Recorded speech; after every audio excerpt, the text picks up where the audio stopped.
All right, quick update.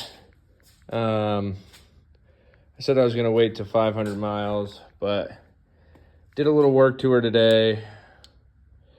I've owned it for about a week, 112 miles, so getting out on the road quite a bit.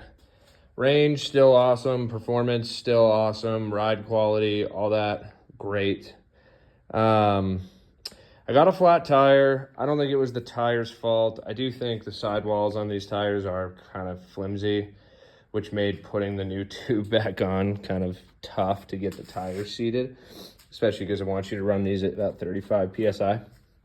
So whatever. So that was a bit of a pain in the butt. But this isn't unique to this bike. I feel like every e-bike, when you try to change a tube, you have to take the back wheel off. Like, it's just more complicated than it needs to be. But specifically here, getting the brake caliper back so it like functions normally and brakes was weirdly challenging because it came off fine.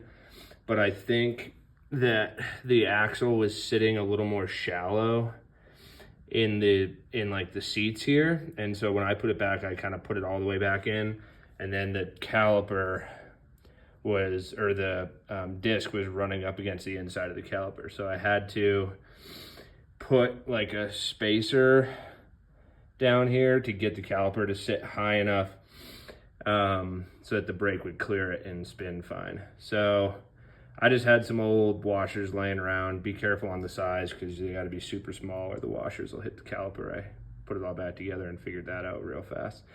So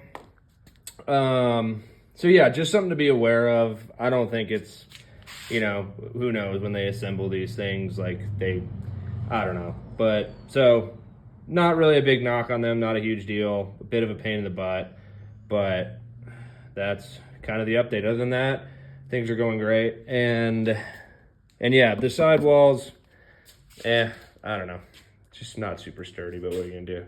$1,200, still a steal. And yeah, I'll see you next time I have to do something or in 500 miles.